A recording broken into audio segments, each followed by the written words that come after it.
প্রিয় দর্শক,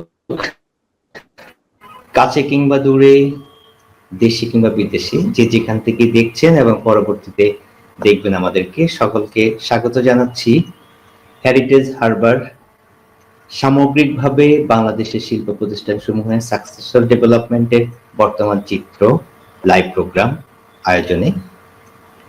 আমার সাথে আজ যুক্ত আছেন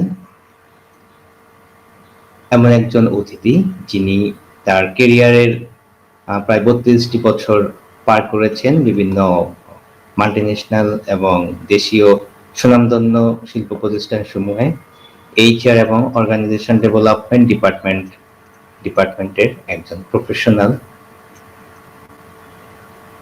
জনাব আকবর স্যার। স্যার, আসসালামু আলাইকুম, কেমন আছেন? আসসালামু আলাইকুম। ওয়ালাইকুম আসসালাম। ভালো আছি, আপনি নিশ্চয় ভালো? আলহামদুলিল্লাহ স্যার, ভালো আছি। স্যার, আমরা আপনাকে আরো একবার আমাদের লাইভে যুক্ত করতে পেরে স্যার সত্যি খুব আনন্দ লাগছে। আশা করি আমাদের এই চ্যানেলের যারা ফলোয়ার আছেন এবং নিয়মিত যারা ভিউ করছেন, তারাও অপেক্ষায় থাকে নতুন করে কখন আমাদের নতুন টপিকে আরেকটি ভিডিও আসবে। তো আমাদের চ্যানেলটিও স্যার আমরা একেবারে নতুন শুরু করেছি। তার মধ্যে প্রথম থেকেই আমরা আপনাকে চ্যানেলের সাথে পেয়ে আমরা সত্যি খুব গর্বিত। তো আমরা চাই স্যার আপনার পুরো কেরিয়ার যে অভিজ্ঞতা এবং আপনার যে কাজের ধরন, সেই সব বিষয়গুলো আমরা আমাদের এই প্রজন্মের নতুনদের জন্য আমরা সেটাকে একটা আর্কাইভ হিসাবে রাখতে চাই আমাদের চ্যানেলে, যেন বর্তমান এবং ভবিষ্যৎ প্রজন্ম আমাদের এই ভিডিওগুলো থেকে কিছুটা হলেও উপকৃত হয়, তাদের কাজের সাথে সম্পৃক্ত করে আপনার অভিজ্ঞতাগুলো। তো স্যার, আমরা আজকে আমাদের যেভাবে আমরা সাজিয়েছি, আমাদের সামগ্রিকভাবে বাংলাদেশের শিল্প প্রতিষ্ঠান সমূহে সাকসেসর ডেভেলপমেন্টের বর্তমান চিত্র সম্পর্কে আমরা জানবো স্যার। যেহেতু স্যার আপনার হাতেও অসংখ্য সাকসেসর তৈরি হয়েছে ইতিমধ্যে, এবং আপনার দেখা অনেক উদ্যোক্তা এবং মালিকদেরও কিভাবে সাকসেসর তৈরি হয় সেটা আপনি একেবারে কাছে থেকে দেখেছেন। অনেকটা স্যার আপনার মাধ্যমে অনেক কিছু হয়েছে, যেহেতু এইচআর হ্যান্ডেল করেছেন। তো স্যার, আজকে আপনার কাছে আমাদের প্রথম জানার বিষয় হলো যে সামগ্রিকভাবে আমাদের শিল্প প্রতিষ্ঠান সমূহে সাকসেসরের চিত্রটি আসলে কেমন স্যার, এই সম্পর্কে যদি একটু আমাদেরকে জানান আপনার অভিজ্ঞতা থেকে। ওকে, ধন্যবাদ জাকির সাহেব। সাকসেসর ডেভেলপমেন্ট প্রোগ্রামটা এটি একটি অত্যন্ত গুরুত্বপূর্ণ বিষয়, সাকসেসর তৈরি করা। এটি সামনের যে জীবন আমাদের আসছে, সবসময়ই ভবিষ্যৎ সবসময় পরিবর্তনশীল, পরিবর্তন হচ্ছে, পরিবর্তনের ভিতর দিয়েই আমরা যাচ্ছি। কিন্তু ব্যবসার যে পরিবর্তন যেটা আসছে সেটা খুব র্যাপিডলি পরিবর্তন আসছে। টেকনোলজি ডেভেলপমেন্টের কারণে এই পরিবর্তনটা আরো ত্বরান্বিত হয়েছে। এক্ষেত্রে সাকসেসর ডেভেলপমেন্টটা অত্যন্ত অত্যন্ত এবং অত্যন্ত গুরুত্বপূর্ণ। কিন্তু বাস্তবতার নিরিখে এ পর্যন্ত দেখা যে প্রতিষ্ঠানগুলো বা বন্ধু মহলে বিভিন্ন জায়গায় কথাবার্তায় যে সাকসেসর ডেভেলপমেন্টের উপর যে বিষয়গুলো, যে গল্পগুলো আজকে আলোকপাত করব, তাতে চেষ্টা করব যে পজিটিভ ভাবে উপস্থাপনের মাধ্যমে কিভাবে এই সাকসেসর ডেভেলপমেন্টকে ত্বরান্বিত করা যায় এবং কার্যকরী করা যায়। ত্বরান্বিত এবং কার্যকরী এই দুটো বিষয়ের উপরই গুরুত্ব দেব। যেহেতু আপনি সামগ্রিকভাবে বলেছেন, তাহলে ব্যাপারটি চলে আসে দুটি ভাগে। প্রথম ভাগ যদি ধরে নেই যে বিভিন্ন একটি শিল্প প্রতিষ্ঠানকেই আমি বলি, শিল্প প্রতিষ্ঠানের বিভিন্ন বিভাগীয় প্রধান, plant head, CO, CFO, CXO level, ইনাদের সাকসেসর। আবার অন্যদিকে উদ্যোক্তা যারা আছেন তারা তাদের পরবর্তী প্রজন্মকে সাকসেসর হিসেবে যে তৈরি করছেন তার অবস্থাটা। যাই হোক, আমি প্রথম যে প্রসঙ্গটাই এসেছে যে বিভিন্ন বিভাগীয় প্রধান এবং তার বিভাগীয় প্রধান থেকে শুরু করে CXO level, that is CO, CFO, CEO, CMO, CSO, এই লেভেলের যে সাকসেসর ডেভেলপমেন্ট, এই ডেভেলপমেন্টগুলো মাল্টিন্যাশনাল এবং লোকাল কোম্পানিতে দুটি ভিন্ন ধারায় প্রবাহিত হচ্ছে। মাল্টিন্যাশনালে এটি যেভাবে যে ধারায় প্রবাহিত হয় কিছুটা স্ট্রাকচার, কিন্তু লোকাল কোম্পানিতে এসে এটি অনেকটি আনস্ট্রাকচার। জাস্ট আমি যদি উদাহরণ হিসাবে বলি, যখন কোনো মাল্টিন্যাশনাল কোম্পানিতে কোনো সাকসেসর ডেভেলপমেন্ট প্রোগ্রাম ইনিশিয়েট করা হয়, তখন তার জন্য তাদের একটি রোড ম্যাপ তৈরি করা হয়। এই রোড ম্যাপটি ফলো করে সাকসেসরকে ম্যানেজমেন্ট ট্রেনিং হিসেবে রিক্রুট করে তাদেরকে বিভিন্ন বিভাগ দিয়ে ঘুরিয়ে তাদেরকে যে যে ডিপার্টমেন্ট সে ডিপার্টমেন্টে নিয়ে আসা হয়। ডিপার্টমেন্টের যে লিডার থাকেন তার আন্ডারে, বা যদি সিও হন, সিএফও হন, তাদের সাথে অ্যাটাচ করা হয়। এক্ষেত্রে এইচআর প্রথম অবস্থায় যে রোড ম্যাপটি তৈরি করে সে রোড ম্যাপ অনুযায়ী এটি ফলো করা হয়। অবশ্যই এক্ষেত্রে বলা যাবে না এটি 100% কার্যকর হয়, এখানে লুপ হলস যথেষ্ট আছে, সেটি নিয়েও আলোচনা করব। কিন্তু পক্ষান্তরে যখন এটি লোকাল কোম্পানির দিকে চলে আসে, তখন কখনো কখনো বিভিন্ন বিভাগীয় প্রধান তাদের লেভেল থেকেও তার ম্যানেজমেন্টকে বলে থাকেন যে আমার হেল্পিং হ্যান্ড দরকার। আবার কখনো মালিক বলে তুমি অনেক বার্ডেন, তুমি তোমার একজন সাকসেসর তৈরি করো। এভাবেই ইনফর্মাল ওয়েতে এটি তখন এইচআর এর কাছে চলে আসে এবং লোক রিক্রুট করা হয়। যাই হোক, আমি এখন যদি ধরে নেই মাল্টিন্যাশনাল কোম্পানি রিক্রুটমেন্ট এবং তার পরবর্তী ধাপ প্রথমে বলি, তারপরে লোকাল কোম্পানিটা বলি। মাল্টিন্যাশনাল কোম্পানিতে তাদেরকে ম্যানেজমেন্ট ট্রেনিং হিসেবে নেওয়া হয়, নেওয়ার পরে তাদের জন্য এই প্রথমেই তারা এইচআর ডিপার্টমেন্টে সমর্পিত হয়। এইচআর ডিপার্টমেন্ট থেকেই তাদেরকে বিভিন্ন যে রোড ম্যাপ আছে সে রোড ম্যাপ অনুযায়ী বিভিন্ন ডিপার্টমেন্টে পাঠানো হয়। ডিপার্টমেন্টে যে তার ওরিয়েন্টেশন হয়, ওরিয়েন্টেশন হয়ে সে ডিপার্টমেন্টে সে কাজ শুরু করে। কাজ শুরু করে সে ডিপার্টমেন্টের কাজ শেষ করার পরে অন্য ডিপার্টমেন্টে যায়। কিন্তু যদি আমি দীর্ঘায়িত না করে সংক্ষেপে যদি বলি যে যখন সে ডিপার্টমেন্টে কর্মরত থাকছে, তখন এক্ষেত্রে ওই ডিপার্টমেন্টের যে ডিপার্টমেন্টাল হেড থাকেন তিনি তাকে প্রতিদিন তো অবজার্ভ করছেন, কিন্তু সপ্তাহে তিনি যেমন একবার অবজার্ভ করছেন, পাশাপাশি এইচআর ডিপার্টমেন্ট থেকে 180 ডিগ্রিতে একটি ফলো আপ হয়। যেমন এইচআর ডিপার্টমেন্ট প্রথম ডিপার্টমেন্টাল হেডের সাথে কথা বলেন যে তার ডেভেলপমেন্ট কেমন, তার ডেভেলপমেন্ট যে course of action say course of action অনুযায়ী চলছে কিনা। পাশাপাশি আবার সপ্তাহের কোনো একটি দিন সেই ম্যানেজমেন্ট ট্রেনিংকে ডেকে পাঠানো হয়, তার সাথে কথাবার্তা এইচআর ডিপার্টমেন্টের হেড বলে সে পালসটা বুঝতে পারে যে এটি ঠিকভাবে এগোচ্ছে কিনা, এবং অ্যাকর্ডিংলি এইচআর ডিপার্টমেন্টাল হেডকে সেই মেসেজটি দিয়ে দেয় কোন কোন জায়গায় তার দৃষ্টিতে, কারণ এইচআর ডিপার্টমেন্ট সব বিষয়ে অবশ্যই টেকনিক্যাল না, সে তার কমন যে দৃষ্টিভঙ্গি, সেই দৃষ্টিভঙ্গিটা যে ডিপার্টমেন্টের সাথে ঠিক ওই সময়ে সেই ম্যানেজমেন্ট ট্রেনি নিযুক্ত আছে সেই ডিপার্টমেন্টাল হেডকে সেটি জানালে ডিপার্টমেন্টাল হেডের হাতে বাদ বাকি যে দিনগুলো সময় আছে সে সময়ে পিছনেরটি কাভার করে সামনের দিকে ওই বিষয়টি নজরে রেখে আগানোর যথেষ্ট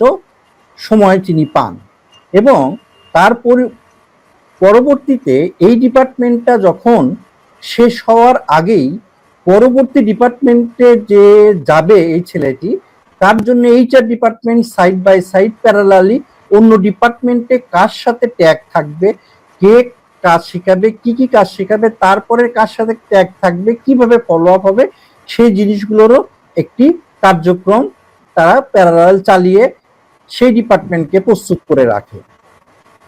কারণ দিন শেষে এই ম্যানেজমেন্ট ট্রেনি জন্য যে রিটার্ন অন ইনভেস্টমেন্ট বলি বা যাই বলি, তার পিছনে যে ইনভেস্টমেন্ট, তার জন্য মাল্টি ন্যাশনালে এইচআর ডিপার্টমেন্টকে এটি জবাবদিহি করতে হয়। তো এখন প্রথম অবস্থায় যে ডিপার্টমেন্টে গেল, সে ডিপার্টমেন্টে কাজটা শেষে তাকে কিছু লিখিত পরীক্ষার উত্তর দিতে হয় এবং মৌখিক পরীক্ষারও উত্তর দিতে হয় এবং সেই ক্ষেত্রে এইচআর ডিপার্টমেন্ট সেই ডিপার্টমেন্টাল হেডের সাথে একত্রে এই ইন্টারভিউটা করে থাকে। সেই ইন্টারভিউর পরে মার্কটা যোগ হয়, মার্কটা ট্যাবুলেশন শিটে বসানো হয় এবং তার 2 দিনের মাথায় সেই ক্যান্ডিডেটের সাথে, সেই ম্যানেজমেন্ট ট্রেনির সাথে শেয়ার করা হয় যে আপনার এই জায়গা, আপনার ভিতরে এই পজিটিভ সাইড পরিলক্ষিত হয়েছে, এই সাইডগুলো নেগেটিভ পরিলক্ষিত হয়েছে, যেটি সামনের দিনে আপনি যে বিভাগগুলোতে যাচ্ছেন সেই বিভাগগুলোতে যাতে এই একই রকম অবজারভেশন গুলো না আসে, তবে আপনার পজিটিভ এই জিনিস আপনি আরো এটিকে শানিত করবেন বলে উদ্বুদ্ধ এইচআর ডিপার্টমেন্টের যে কাজ, তাকে সেইভাবে মোটিভেট করা। কারণ তাকে বদল করার বা তাকে দিয়ে চলবে না এটি প্রথমে মাথায় সেট করে নেওয়া কোনোভাবে বুদ্ধিমানের কাজ না। কারণ কাজ না জানা ফ্রেশ ছেলেকেই, যোগ্যতা সম্পন্ন ফ্রেশ ছেলেকে রিক্রুটমেন্টের মাধ্যমে এখানে নিয়ে আসা হয়েছে। এটি তখন এই ডিপার্টমেন্টের কাজ শেষে দ্বিতীয় ডিপার্টমেন্টে এভাবে তাকে হ্যান্ড ওভার করা হয় এইচআর এর মাধ্যমেই। আবার সেই জায়গায় ওরিয়েন্টেশন হয়ে সেই জায়গায় কার্যক্রম শুরু হয়। এভাবে টোটাল একটি সার্কেল, টোটাল প্রতিষ্ঠানে শেষ করে সে প্ল্যান্ট হেড বলেন বা সিও বলেন, তার তত্ত্বাবধানে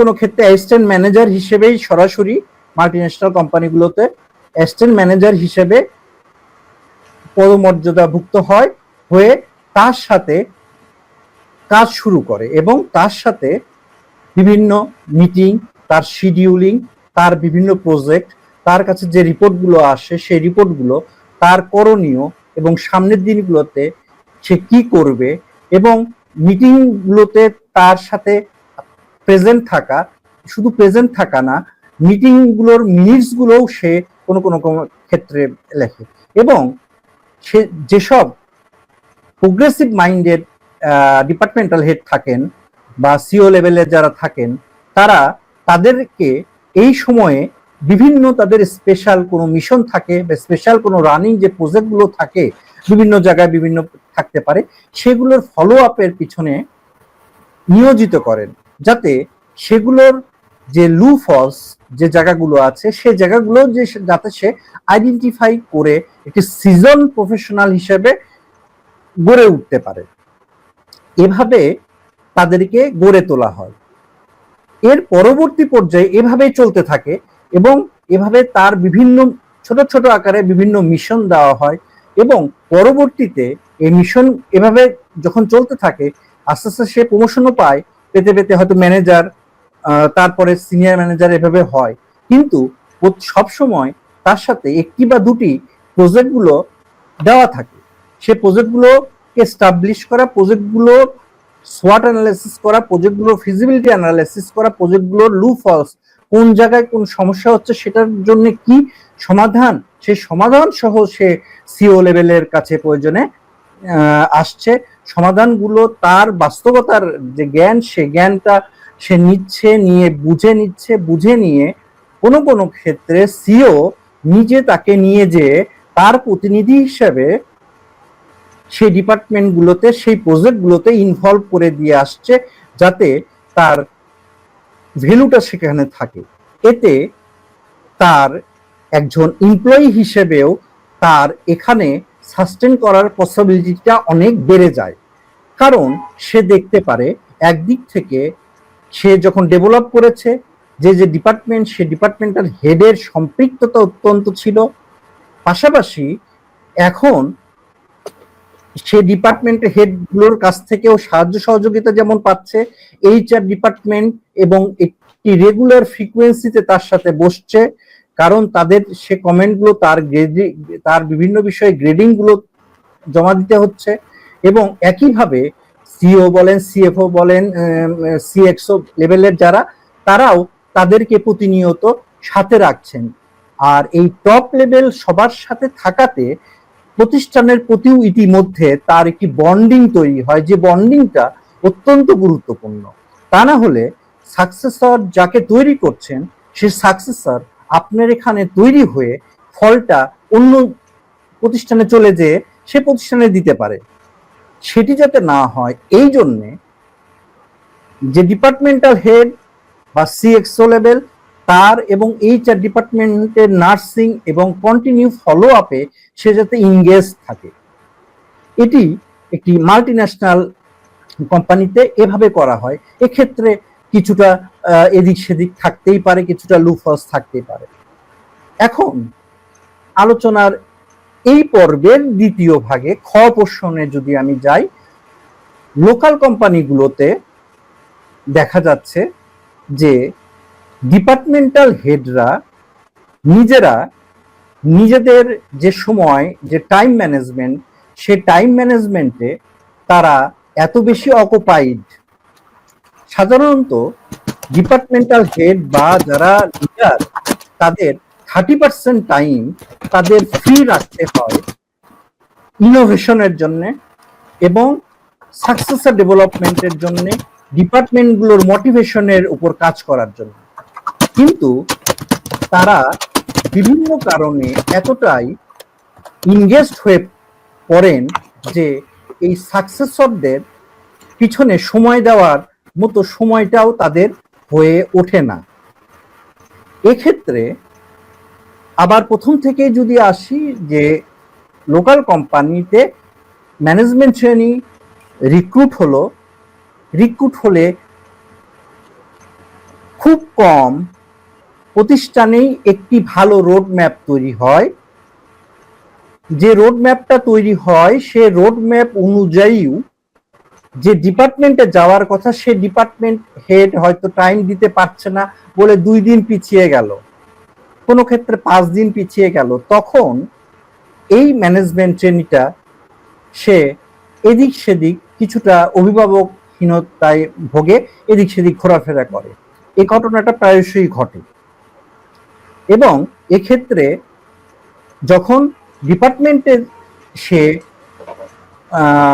যে কাজ শুরু করে, ডিপার্টমেন্টাল হেড স্বাভাবিকভাবে, যেটা আগে বললাম, তার টাইম ম্যানেজমেন্টের জন্য যে সময়টি তাকে দেওয়ার কথা ছিল, অন্তত সপ্তাহে আধা ঘন্টাও তার সাথে বসা, তাকে মেন্টরিং করা এবং তার কোন কোন জায়গায় সমস্যা হচ্ছে, কি কি শিখলো, কোন কোন জায়গাতে পরে কার কার সাথে ট্যাগ করে দিতে হবে, এই বাস্তবমুখী এই জায়গাটাতে গ্যাপ তৈরি হয়। ঠিক একইভাবে এইচআর ডিপার্টমেন্ট থেকে গ্যাপটি তৈরি হয় যে এইচআর ডিপার্টমেন্ট থেকে তাকে ডেকে তার কাছ থেকে একটা ইভ্যালুয়েশন নেওয়া, সেই ইভ্যালুয়েশনকে নথিভুক্ত করা এবং যে ডিপার্টমেন্টে বর্তমানে সে কাজ করছে সেই ডিপার্টমেন্টাল হেডের সাথে জয়েন্ট একটি মিটিং করে রেকটিফিকেশন, এই জায়গাটায় গ্যাপ তৈরি হয়। আমি পুরোপুরি বলছি না কোনো জায়গায় হয় না,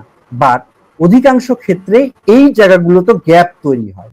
এই গ্যাপের কারণে যখন একটি এমপ্লয়ি হিসাবে আমি দেখব যে আমি কিছুটা নিগৃহীত, আমার এই জায়গাতে আমার জবাবদিহিতা নেই, আমার গার্জিয়ান নেই, কার কাছে যাব কার কাছে যাব না, ধীরে ধীরে তার ভিতরে একটু ডিমোটিভেশন কাজ করে। এবং যদি ঠিক এই ডিপার্টমেন্টটা শেষে যখন এই ধরনের কোনো পরীক্ষাও ব্যবস্থা না থাকে, যদি না থাকে, এবং দ্বিতীয় ডিপার্টমেন্টে তাকে পার করা হয়, এবং দ্বিতীয় ডিপার্টমেন্ট হয়তো সামনের দিনে 12টি ডিপার্টমেন্ট হয়তো পড়ে আছে, কিন্তু দ্বিতীয় ডিপার্টমেন্টে যে যাওয়ার পরেও যখন সে একই অবস্থাটা সে অনুভব যদি করে, তখন তার মনে সেটা বাসা বেঁধে ফেলে। এতে যে জিনিসটি হয়, সে কিছুটা ভবঘুরে টাইপের মতো হয়, কারণ জবাবদিহিতা নাই, সপ্তাহ শেষে কোনো কোশ্চেন অ্যান্সারিং সেশন নেই, কোনো এভালুয়েশন নেই, কোনো ফিডব্যাক নেই, কোনো ভালো ফিডব্যাক থাকলেও কাকে বলবো, সে সেটা কিভাবে নিবে, এই যে অভিভাবক হীনতা, এই হীনতা তাকে অনেকটা ইনসিকিউর করে ফেলে। এবং সে ততক্ষণে যদি দ্বিতীয় ডিপার্টমেন্টটাতেও মাঝপথেও ততদিনে সে অনেকের সাথেও স্বাভাবিকভাবে খাওয়ার টেবিলে আসা যাওয়ার পথে সে এই ডিপার্টমেন্টগুলোতে বা এই প্রতিষ্ঠানের কালচার সম্পর্কে অনেকটি বিষয় জেনে যায়।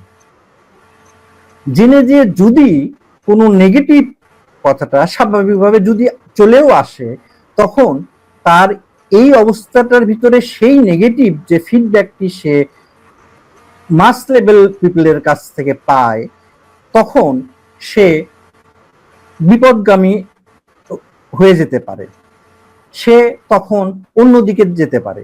সবাই যে যায় এটা না, কেউ কেউ লেগে থাকে, কেউ কেউ এমনও হয়েছে সে যখন গ্রহণযোগ্যতা পায়নি, সে তখন নিজে থেকে ওই ডিপার্টমেন্ট হেডগুলোকে যে বারবার নক করেছে, সেই জায়গায় সে ব্যর্থ হলে তখন সে এইচআর ডিপার্টমেন্টে এসেছে। এই ধরনের ঘটনাও ঘটে। সব যে লোকাল কোম্পানিতে সব যে এভাবে নেগেটিভ হবে তা না, তবে এই জায়গা যে জায়গাগুলো তো গ্যাপ, আমি সে জায়গাগুলোর তাই দৃষ্টি তুলে আনছি, যাতে এই গ্যাপগুলোটা মিনিমাইজ করে প্রতিষ্ঠানকে এটা ইফেক্টিভ ইউটিলাইজেশন তা করা যায়। কারণ এটা একটা ইনভেস্টমেন্ট, এটা রিসার্চ ডেভেলপমেন্ট, এটা বিজনেসের সাকসেসর ডেভেলপমেন্ট। সেই সাকসেসর যে কারণ যে কোনো প্রতিষ্ঠানে এট এ টাইমে 3টি প্রজন্মর মতো কাজ করতে পারে। তো এই যে পরের যে প্রজন্মের যে সাকসেসর হিসেবে ডেভেলপ হচ্ছে, সে যাতে কোনোভাবেই নেগেটিভ মেন্টালিটিতে চলে যেতে না পারে, গ্রোথ মাইন্ডসেটে যাতে থাকে, সেই জন্যে ডিপার্টমেন্টাল হেডের যদি এই যে 12টি ডিপার্টমেন্ট সে ঘুরবে, সে 12টি ডিপার্টমেন্টের ভিতরে যদি কয়েকটি ডিপার্টমেন্টেও যদি ডিপার্টমেন্টাল হেড তাকে টাইম বা ইনভলভমেন্ট এঙ্গেজমেন্টে যদি সময় দিতে না পারেন, এইচআর রেগুলার ফলো আপের মাধ্যমে সেটা যদি আইডেন্টিফাই করে এবং সে জায়গাটায় যদি ইনভলভ হয়, তখন এই জিনিসটা একটু এই গ্যাপটা মিনিমাইজ হয়। কারণ গ্যাপটা যদি বাড়তে থাকে, তবে সে 1.5 থেকে 2 বছরের ভিতরে সে যদি বুদ্ধিমান হয়, মোটামুটি অন্য ফ্রেন্ড সার্কেল বা অন্য কারো কাছ থেকে শুনে অনেকগুলো বাজওয়ার্ড, অনেকগুলো কিওয়ার্ড, অনেকগুলো জিনিস সম্পর্কে যদি শার্প আইকিউ হয়, অনেকগুলো জিনিস সম্পর্কে ধারণা, অনেক রিপোর্টগুলো নিয়ে নেয়, অনেক কিছু বোঝার চেষ্টা করে, অনেকের নিজের প্রেসক্রাইবের বাইরে যেহেতু অভিভাবক নেই, অন্যান্য জিনিস জেনে সে নির্দিষ্ট সময়ের আগেই সে প্রতিষ্ঠানটি ত্যাগ করে অন্য প্রতিষ্ঠানে অন্যভাবে চলে যায়। এটি হলো লোকাল কোম্পানি এবং মাল্টিন্যাশনাল কোম্পানির ভিতরে এই ধরনের ঘটনাগুলি ঘটে। এর অর্থ কোনোভাবে এই না যে মাল্টিন্যাশনাল কোম্পানিগুলোতে এ জাতীয় ঘটনা ঘটে না। সব জায়গায় মাইগ্রেশন বলে কথা থাকে, মাইগ্রেশন মাল্টিন্যাশনাল কোম্পানিতেও থেকে থাকে। অত্যন্ত প্রোগ্রেসিভ মাইন্ডেড যারা যেসব এমপ্লয়ি থাকে, তারা যদি কোনো কারণে বুঝতে পারে যে আমি যার সাকসেসর হতে যাচ্ছি সে আমাকে ঠিকভাবে পেস দেবে না, ঠিকভাবে স্পেস দেবে না, আমার পজিটিভ জিনিসগুলো সে পজিটিভলি নেবে না, তখন সে অন্যরকম চিন্তা করে। কারণ সেও তো ওই প্রতিষ্ঠানে যখন থাকে, চলাফেরা করে, কালচার বোঝে, ঠিক তেমনি সে যার সাকসেসর হতে যাচ্ছে তার সম্পর্কেও তো একটা আইডিয়া পেয়ে যায়। তো সাধারণত এটা লোকাল বা মাল্টিন্যাশনাল যে কোম্পানি হোক, এক্ষেত্রে লিডার একটি বড় ব্যাপার। যে লিডার, কিছু কিছু লিডার আছেন যারা তারা তাদের 30 to 35% টাইম তারা তাদের ফ্রি রাখেন। তারা এই সময়টা ম্যানেজমেন্ট বাই ওয়াকিং অ্যারাউন্ড, চারিদিকে ঘোরাফেরা করেন, সবার দিকে দৃষ্টি রাখেন, মোটিভেশন দেন, কারো পিঠে থাপা দেন, কাজের অবস্থা বোঝেন, সামনের দিনে কি আসছে, কেউ ডিমোরালাইজ আছে কিনা, কোনো জায়গায় কোনো গ্যাপ তৈরি হতে যাচ্ছে কিনা, বা সামনের যে কাজের প্রবাহটা আসছে সে সম্পর্কে সবাইকে মেন্টালি প্রিপেয়ার্ড করার জন্য তারা 35% টাইম বরাদ্দ রাখেন, এবং নিজেও ইনোভেশনের জন্য, আর&ডির জন্য, ওই ডিপার্টমেন্টের আর&ডির জন্য তারা সময়টি রাখেন বলে এই ম্যানেজমেন্ট শ্রেণীর উপর তারা স্পেশাল ফোকাস দিতে পারেন। প্রথম থেকে সে যেখানেই থাকুক, তিনি ডিপার্টমেন্ট হেড হলেও বা সিএক্সও লেভেলের লোক হলেও উনি হয়তো 15 দিনে একদিন সেই জায়গাটায় চলে যেয়ে বাস্তবে চেক করেন কি করছে, ওর নাম কি, এইটা কি প্রসেস, এর আগে কি, এর পরে কোনখায় যাবে, এই জাতীয় জিনিস যখনই এই প্রোগ্রেসিভ লিডাররা তারা যখন জিজ্ঞেস করে, তখন স্বাভাবিকভাবেই এই ম্যানেজমেন্ট শ্রেণী নিজেকে ভ্যালুয়েবল মনে করে এবং এই লিডারের প্রতি মন থেকে একটা শ্রদ্ধা চলে আসে। শ্রদ্ধা আসার কারণে সে আরো বেগবান হয়ে কাজের প্রতি মনোনিবেশ করে, এবং সময় সুযোগ পেলেই কোনো জায়গায় কোনো সমস্যায় সে সব দরজা নক করে যদি সমাধান না হয়, শেষ পর্যন্ত সেই ডিপার্টমেন্টালের অভিষ্ট লক্ষ্যে সে চলে আসে, চলে এসে বলে আমার এই এই সমস্যা, আপনি আমাকে সাজেশন দেন যাতে আমি এটা আমার মতো করে সমাধান করে নিই। কারণ আপনি ফোন দিলে হয়তো এটা অন্যভাবে আমাকে ম্যানেজ করতে অনেক সমস্যা হতে পারে।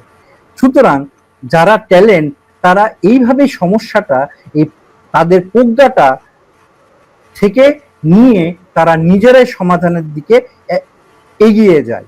এটি মূলত হয়ে থাকে এতদিন ধরে যা দেখা আমার অভিজ্ঞতায়, এই ধরনের দুটি প্রবাহ, দুই ধারায় হয়।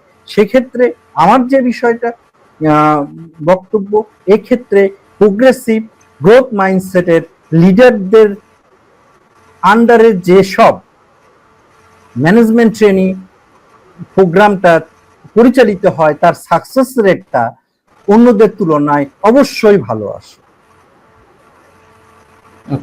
স্যার, আপনার এই যে আমাদের প্রথম ধাপের আলোচনায় আমি কিছু স্যার আরেক কিছু প্রশ্ন স্যার উদ্ভূত হয়েছে মনের মধ্যে, সেটা হলো যে স্যার আমরা আরেকটু ভিতরে যদি ঢুকি স্যার, যে আমরা যে আপনি বলছেন যে মাইগ্রেশন, তারপর ডিমোটিভেটেড হওয়া, যারা স্যার এক্সিস্টিং জবের মধ্যে আছে, হয়তো প্রমোশন পাচ্ছে না, ডিপার্টমেন্টের একজন ম্যানেজার সে তার জায়গাটা চেঞ্জ করে আপ হতে পারছে না, এই যে সে ডিমোটিভেটেড হয়ে যায় স্যার, এই ক্ষেত্রেও কি স্যার এই যে সাকসেসর তৈরির ক্ষেত্রে ডিপার্টমেন্টাল হেড অথবা সেকশন হেডদের কিংবা তার লাইন ম্যানেজারদের যে ডেভেলপমেন্টের ক্ষেত্রে বর্তমান অবস্থা এবং একটা চ্যালেঞ্জ মোকাবেলার জন্য করণীয় কি হতে পারে স্যার? মানে এটা একটা কি আমরা কি হীনমন্যতা থেকেই আসলে আমাদের সাকসেসর তৈরি করছি না, নাকি আসলে পারছি না? এই ক্ষেত্রে তো স্যার আপনার এই ব্যাপক অভিজ্ঞতা থেকে দেখেছেন আসলে কি করা উচিত আমাদের, আমরা নিজেরাও যদি এক ধাপ এগিয়ে যেতে চাই, তাহলে আমার পিছনের জনকে কিভাবে ওই জায়গাটা ফিল আপ করা? ধন্যবাদ আমরা স্যার আপনাকে। স্যার আমরা টোটাল প্রোগ্রামটা স্যার শেষ করব সর্বোচ্চ 1 ঘন্টার মধ্যে। আমার আরো হয়তো 2-3টা প্রশ্ন থাকবে, একটু স্যার আমরা মোটামুটি বুলেট পয়েন্টে ওকে, বলার চেষ্টা করি।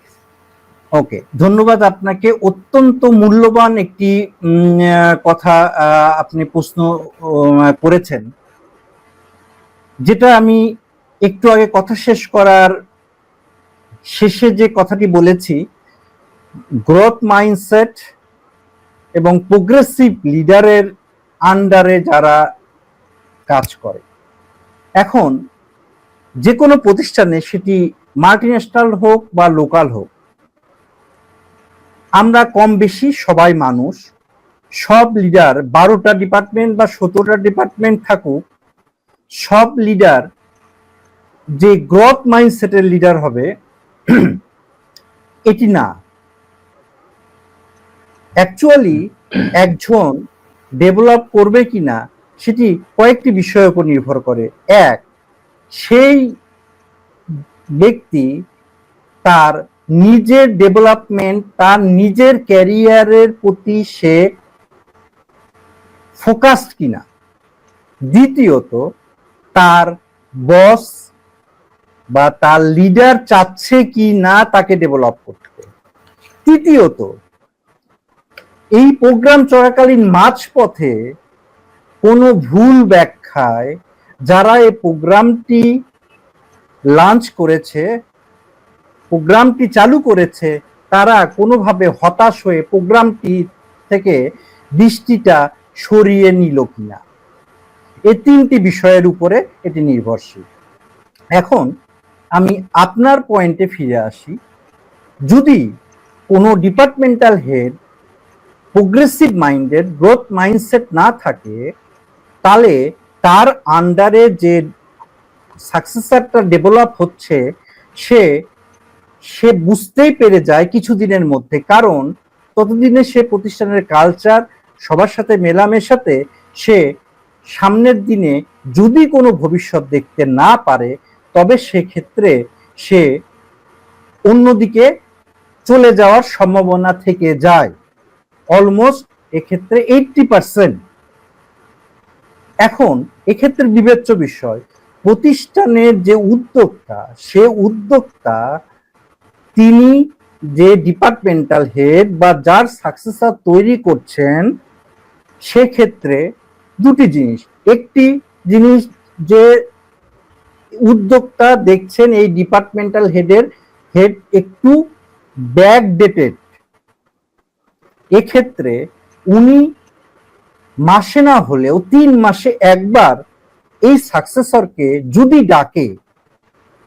ডেকে সামান্য 3 মিনিট সময় যদি তার সাথে একটু কথা বলে, তাহলে তার যে চলে যাওয়ার যে পসিবিলিটিটা ছিল সেটি অনেকখানি রিডিউস হয়। এবং এই ডিপার্টমেন্টাল হেড যদি প্রোগ্রেসিভ না হয়, তাহলে এবং অন্য দিক থেকে যদি কোনো সাপোর্ট না আসে, তবে এই 80%টা 100%-এ হয়ে যেতে পারে।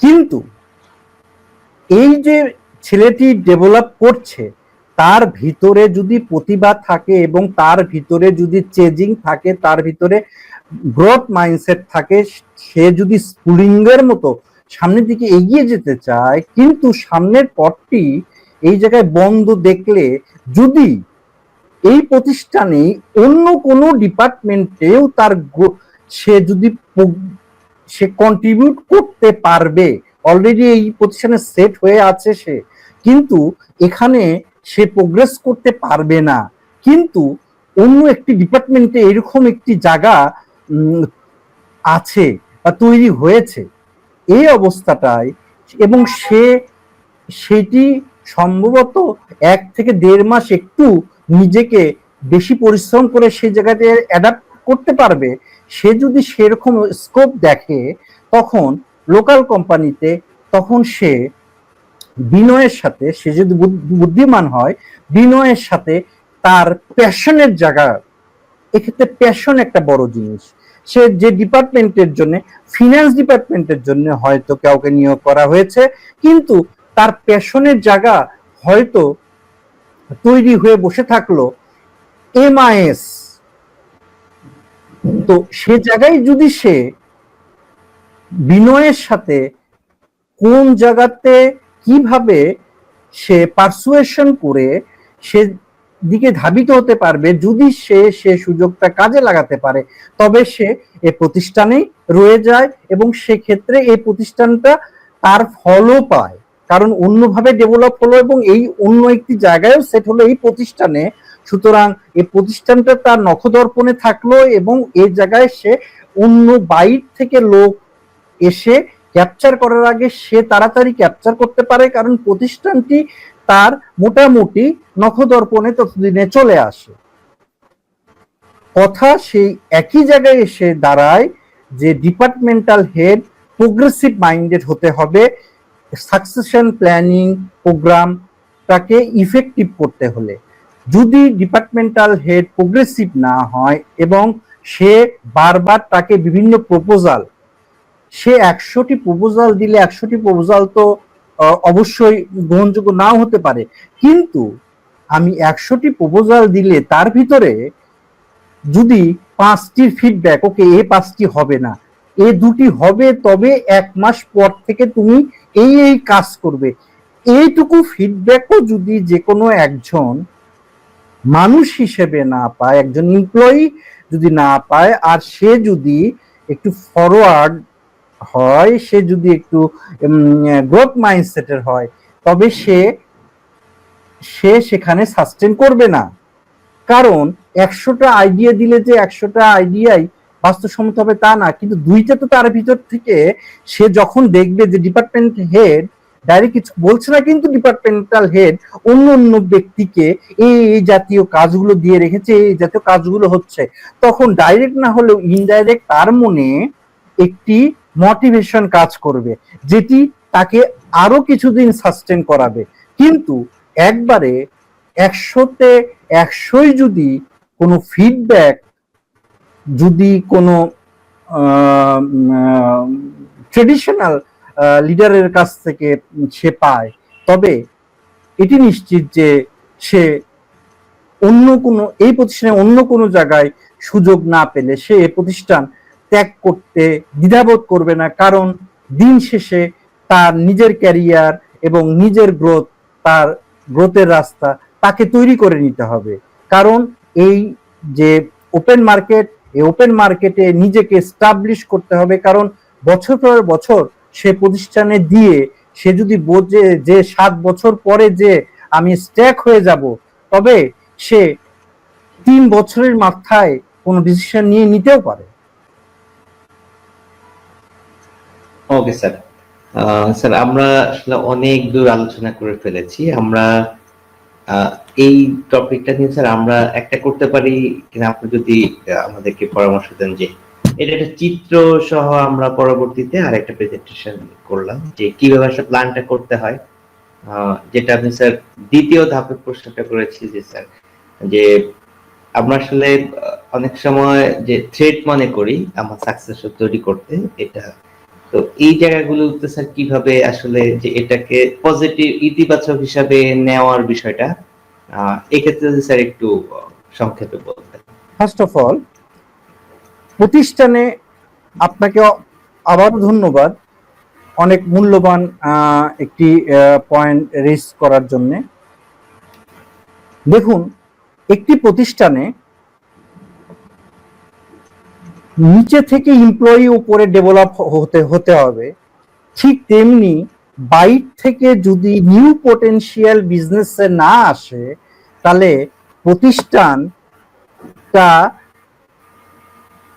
ট্রেডিশনালের দিকে চলে যায়, ডাইভার্সিফাইড বা প্রোগ্রেসিভ হয় না। সুতরাং নিচ থেকে যেমন উপরে উঠতে হবে স্কিল ডেভেলপমেন্টের মাধ্যমে, বছর গেলে প্রমোশন তা না, স্কিল ডেভেলপমেন্ট হয়ে প্রমোশন হওয়া পেতে হবে, তেমনি আবার বাইর থেকে লোক আসতে হবে। প্রোগ্রেসিভ কোম্পানিগুলো তারা ওপর লেভেলে লোক বাইর থেকে হায়ার করার বদলে তারা নিচু লেভেলে, লোয়ার লেভেলে, এন্ট্রি লেভেলে লোক নেয়। হায়ার লেভেলের লোক তারা ভিতর থেকে গ্রো করে এবং অনলি 75% কেসে তারা ভিতরের লোককেই সেই ডিপার্টমেন্টাল হেডগুলোর জায়গা দেয়। 25% কেসে যদি কম্পিটেন্ট কেউ না থাকে তখন বাইরে থেকে লোক নিতে হয়। সুতরাং একটি প্রোগ্রেসিভ কোম্পানি তার মূলনীতি এভাবেই সেট করে যে যদি তোমার সাকসেসর ডেভেলপমেন্ট না হয় তবে তুমি প্রমোশন পাবে না। দেখুন, এই ব্যাপারটা একটি সুন্দর ব্যাপার। যদি তুমি তোমার কোনো সাকসেসর ডেভেলপ করতে না পারো, তাহলে তুমি যদি উপরে ওঠো তাহলে তার পরের পজিশনটা তুমি তো তাহলে সেই জবটিই করবে, তোমার পদটা পরিবর্তন হচ্ছে, উপরের পদ পাচ্ছ কিন্তু নিচের পদে কাজ করছো। যদি গল্প আকারে বলি, আপনি একটি টিম সহ হিমালয়ে চড়বেন, আপনি লিডার হিসেবে আপনার টোটাল টিমের কাছে কারো কাছে হাড়ি পাতিল আছে, কারো কাছে তাবু আছে, কারো কাছে পানি আছে, বিভিন্ন জনের কাছে বিভিন্ন জিনিস ভাগ করে দেওয়া আছে। আপনি ডিপার্টমেন্টাল হেড হিসেবে আপনি শুরু না হয় করলেন প্রথম, আপনি হিমালয়ের উপরে চড়ে বসে থাকলেন, কিন্তু আপনার যে টিম সে টিম আপনার কাছে পৌঁছাতে 2 দিন সময় লাগবে। তাহলে এই 2 দিনে হিমালয়ের উপরে তাবু ছাড়া, পানি ছাড়া, খাদ্যদ্রব্য ছাড়া আপনি কি টিকে থাকতে পারবেন? আপনি পারবেন না। ঠিক একইভাবে না, অন্যভাবে আমি আবার জিনিসটি বলছি যে আপনি যদি পদ বড় হলো কিন্তু কাজটি আপনি নিচু লেভেলে করছেন, তাহলে এটি প্রতিষ্ঠান উপরের দিকে যাওয়ার বদলে নিচের দিকে যাচ্ছে। তার মানে একজন জিএম যদি ম্যানেজারের কাজ করে, ম্যানেজার যদি অ্যাসিস্ট্যান্ট ম্যানেজারের কাজ করে, অ্যাসিস্ট্যান্ট ম্যানেজার যদি অফিসারের কাজ করে, তাহলে ওই প্রতিষ্ঠানের মালিককে কাজ করতে হবে জিএম লেভেলে, মানে প্রতিষ্ঠান নিচের দিকে যাবে। কিন্তু এক্সিকিউটিভ যদি কাজ করে অ্যাসিস্ট্যান্ট ম্যানেজার লেভেলে, অ্যাসিস্ট্যান্ট ম্যানেজার যদি কাজ করে ম্যানেজার লেভেলে, ম্যানেজার যদি কাজ করে ডিপার্টমেন্টাল হেড লেভেলে, ডিপার্টমেন্টাল হেড যদি কাজ করে সিএক্সও লেভেলে, এবং সিএক্সও লেভেল তখন উদ্যোক্তা মালিককে বুস্ট আপ করতে পারবে, তাকে নিটিগ্রিটিতে মাইক্রো ম্যানেজমেন্টে যেতে হবে না, প্রতিষ্ঠান ডাইভার্সিফাইড হবে বা ভার্টিক্যালি এক্সপ্যান্ড করবে। এটি হবে প্রোগ্রেসিভ প্রতিষ্ঠান। কিন্তু অন্যটি হয়ে যাবে হলো ট্রেডিশনাল একটি প্রতিষ্ঠান, যে প্রতিষ্ঠানটা বেশি দিন সাস্টেন করবে না।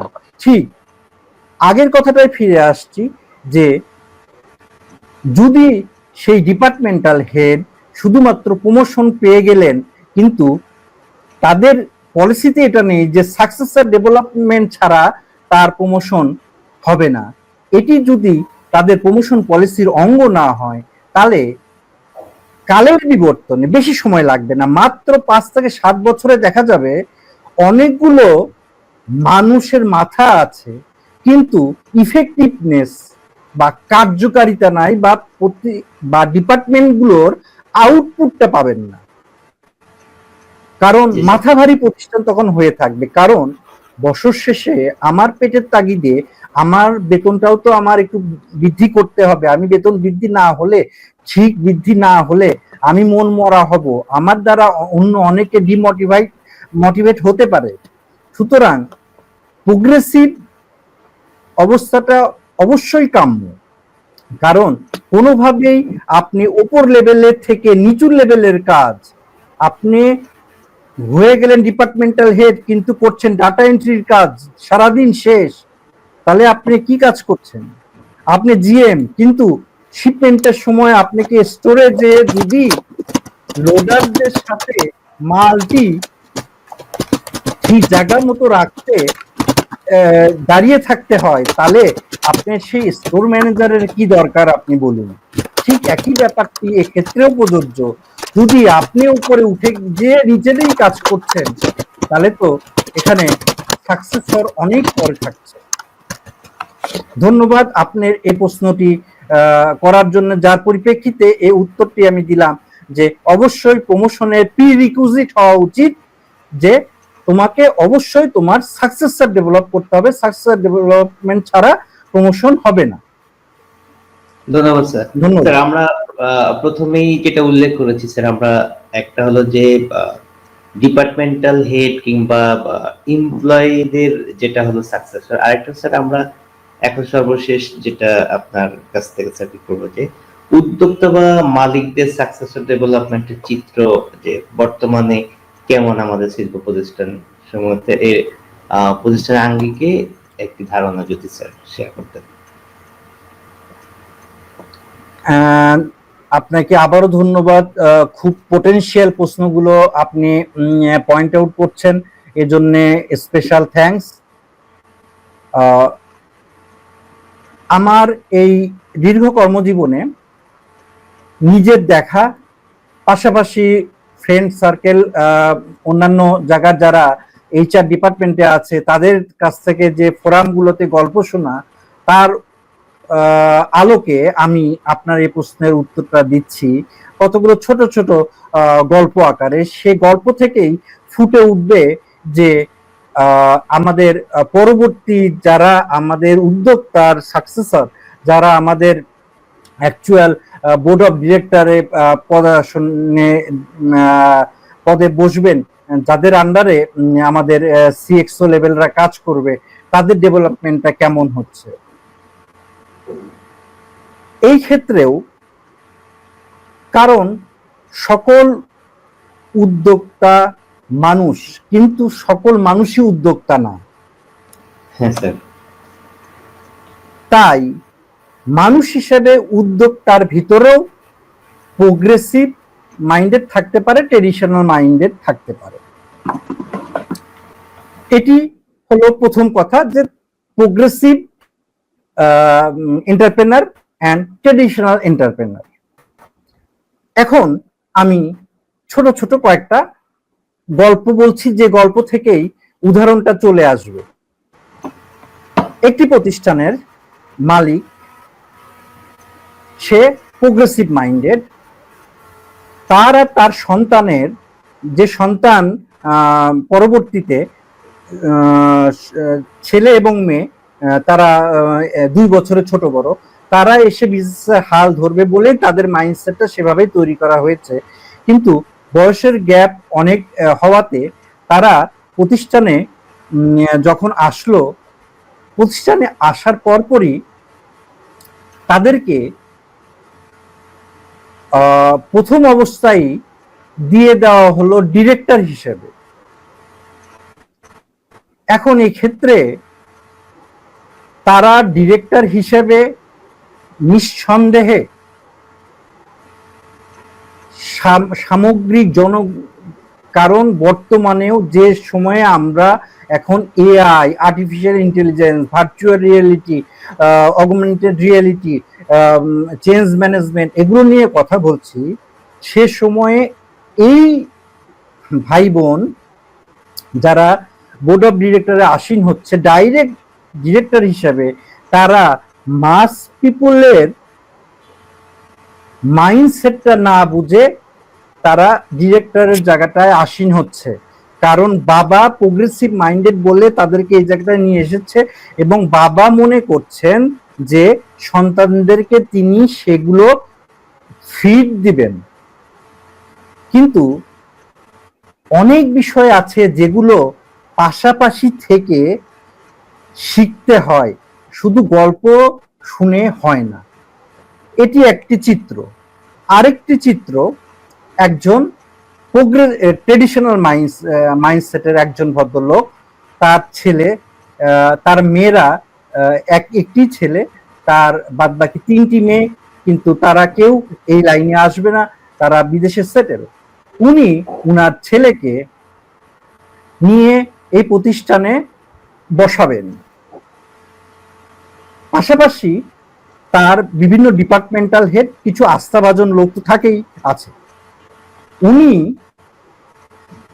পরীক্ষা দিয়ে পাশ করে আসার পরে ছেলেকে কিছুদিন রেস্টের জন্য সময় দিলেন, বিভিন্ন জায়গায় ঘোরাফেরার জন্য সময় দিলেন। দেশে বাইরে পড়াশোনা করে এসেছে, দেশে কিছুদিন সবার সাথে মিশলো, মেশার পরে তারপরে তার মাইন্ডসেটটা তৈরি করার জন্য তিনি গল্প আকারে প্রথমে বাসায় তার সাথে গল্প আকারে বললেন, তার মা সহ, যে ওকে প্রথমে যেতে হবে যে ওই এলাকায় একটা বাড়ি ভাড়া নিতে হবে, ওই ওয়ার্কারদের বস্তি বা তার পাশে কোনো জায়গায় থাকতে হবে, না হলে এখান থেকে প্রতিদিন আমার গাড়ি করে নিয়ে গেলে মালিকের ছেলে হিসেবে যদি সে পরিচয় হয়ে যায়, সে কোনোদিন কাজ শিখতে পারবে না।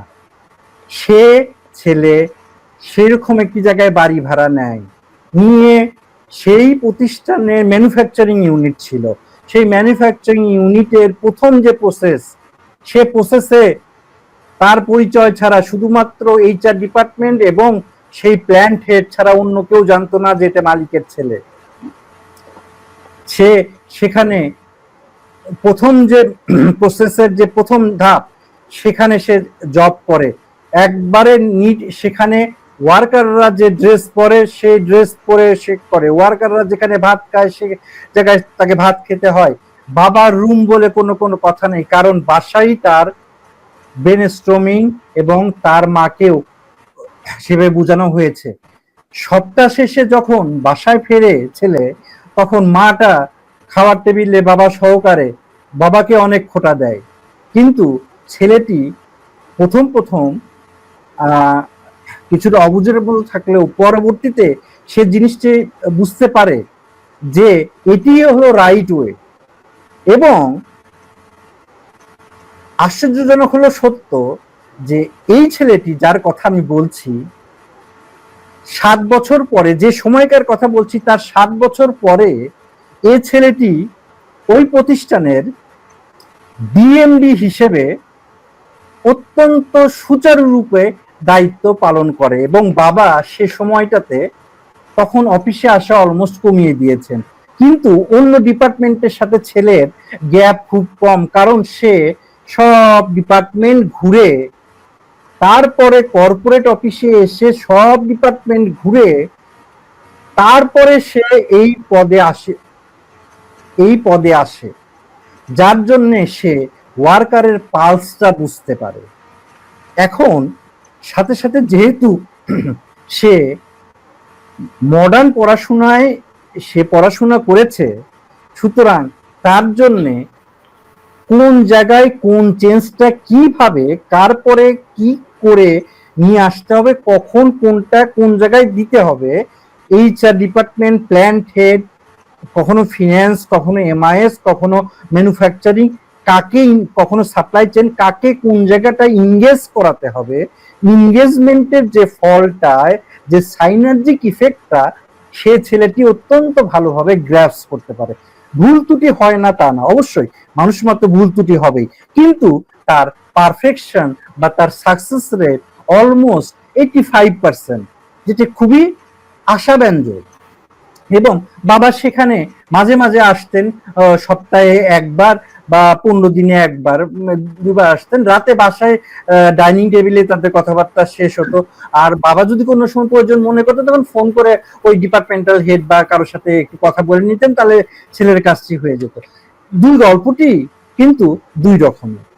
আবার আরেকটি জিনিস দেখুন, যে একজন ভদ্রলোক তার ছেলেকে নিজে গাড়ি করে নিয়ে আসছেন, নিয়ে এসে প্রথমে ম্যানুফ্যাকচারিং ইউনিটের কোনো জায়গায় কোনো কিছুর সাথে কোনো সম্পৃক্ততা নেই, কিন্তু কর্পোরেট অফিসের প্রথমে অ্যাকাউন্টস ডিপার্টমেন্টে দিলেন, তারপরে আইটিতে দিলেন, বিভিন্ন এভাবে বিভিন্ন ডিপার্টমেন্ট ঘুরালেন কর্পোরেট অফিসে।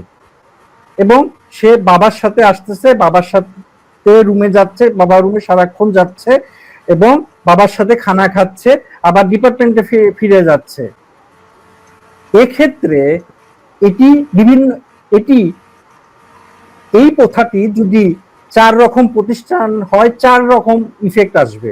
কোন জায়গায় তার কাছে মানুষ তদবির বেশি করবে, কোন প্রতিষ্ঠানে যারা পুয়ার পারফর্মার তারা তার কাছে নেগেটিভ জিনিসটা হাইলাইট করে তাদেরকে সেফ সাইড রাখার চেষ্টা করবে। এটি সিচুয়েশন টু সিচুয়েশন ডিপেন্ড করবে।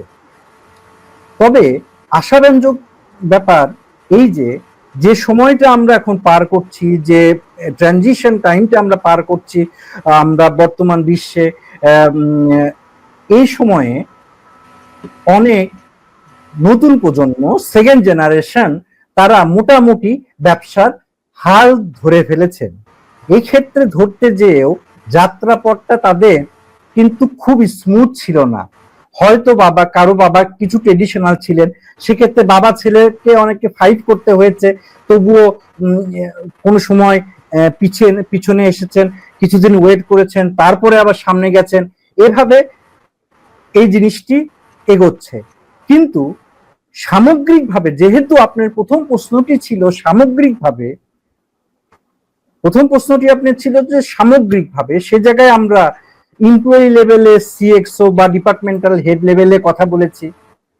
এই জায়গায় কয়েকটি 3-4টি উদাহরণ দিলাম, যে উদ্যোক্তা বা মালিকের ছেলে তাদের গ্রুমিং আপ, এটা। তবে আসার যে কথাটা হলো যে অনেকে এখন প্রোগ্রেসিভ মাইন্ডসেটের ছেলেরা জায়গা করে নিচ্ছেন। জায়গা করে নিতে এখানে 17টা ডিপার্টমেন্টাল হেডের ভিতরে 2-1 জনের সাথে তাদের মতের মিল নাও হতে পারে, এটি স্বাভাবিক। তবে তারা সেটা চেক অ্যান্ড ব্যালেন্সের মাধ্যমে সে জায়গাটা ফুলফিল করে নিচ্ছে। এবং এক্ষেত্রে অনেক দৃষ্টান্ত আছে যে এই সেকেন্ড জেনারেশনের ছেলেরাই তারা বিভিন্ন বাইং ফোরামে, মানে যারা কাস্টমার ফোরামে যে স্ট্র্যাটেজিক সাপ্লায়ার টিম থাকে, সে টিমে জায়গা দখল করে ফেলছে।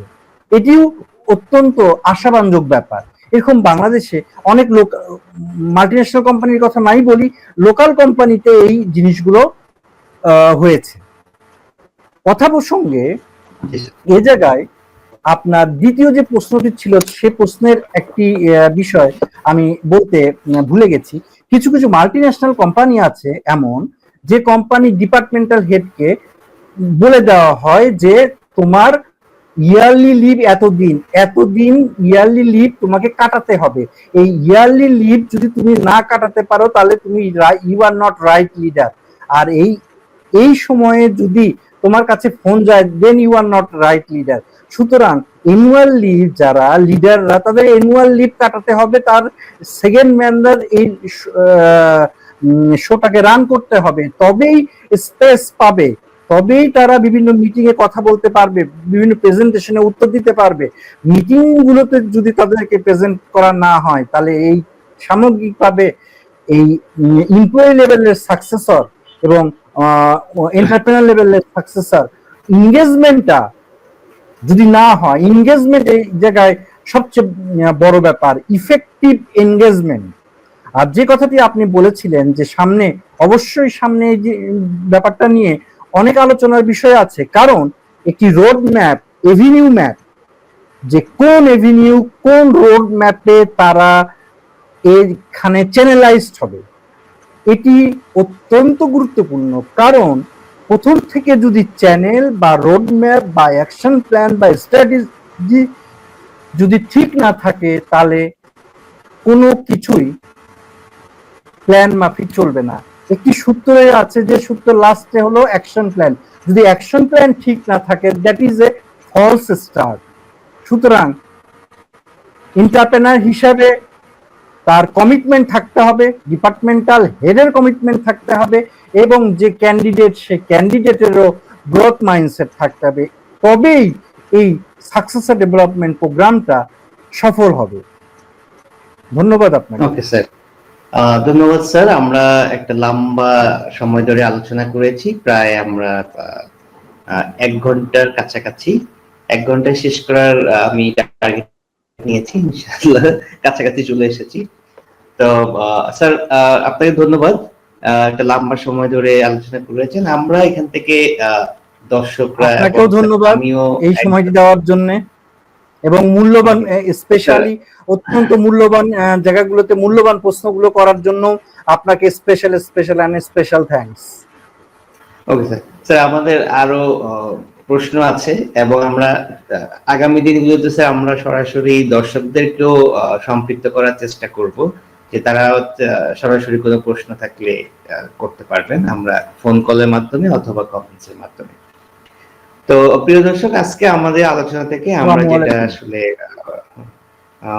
বুঝতে পেরেছি, সেটা হলো যে আমরা যারা জব শুরু করছি কিংবা ডিপার্টমেন্ট লিড দিচ্ছি, এবং আমরা যারা উদ্যোক্তা হব কিংবা হয়ে আছি, আমরা আমাদের সাকসেসরটাকে কিভাবে আমরা তৈরি করব, স্যার আমাদেরকে কিছুটা গল্পের মাধ্যমে, কিছুটা একেবারে বাস্তব প্রেক্ষাপট থেকে যেটা আসলে আমাদের জবের ক্ষেত্রে ঘটে থাকে সেই বিষয়গুলো সম্পর্কে একটা আলোচনা করেছেন। আমরা আশা করি সবাই উপকৃত হব। আমি আবারও স্যারকে আন্তরিক ধন্যবাদ জানাই ওনার মূল্যবান সময় দিয়ে আমাদের সাথে যুক্ত হওয়ার জন্য। তো যারা দেখছেন প্রফেশনালদের জন্য আমার একটা অফার আমি শেয়ার করছি আপনাদের সাথে। বর্তমান এআই যুগে আমরা অনেকেই বিভিন্ন এআই এর অ্যাপস গুলো ব্যবহার করতে চাই। সেটা আমরা অবশ্য ফ্রি ভার্সনে আমরা সবকিছু হয়তো অ্যাভেলেবেল পাচ্ছি না, আপনাদের দরকার প্রো ভার্সন। তো আপনাদের যাদের প্রয়োজন, যেমন চ্যাটজিপিটি, ক্যানভা, ক্যাপকাট, আপনাদের যাদের প্রো ভার্সন দরকার হবে আপনারা আমাদের সাথে যোগাযোগ করতে পারেন। আমরা হেরিটেজ হারবার টিমের পক্ষ থেকে আপনাদেরকে এই বিষয়গুলো সাপোর্ট দেব। আমাদেরকে কমেন্টস করতে পারেন কিংবা আমাদের ইমেল অ্যাড্রেসে আপনারা ইমেল করতে পারেন। তো প্রিয় দর্শক, কথা না বাড়িয়ে আজকে এই পর্যন্ত শেষ করতে চাচ্ছি। আমাদের পরবর্তীতে দেখা হবে নতুন কোনো টপিকে, স্যারকে নিয়ে আমরা আপনাদের সামনে আবার হাজির হব। তাহলে রাখছি। আল্লাহ হাফেজ। আসসালামু আলাইকুম। আসসালামু আলাইকুম।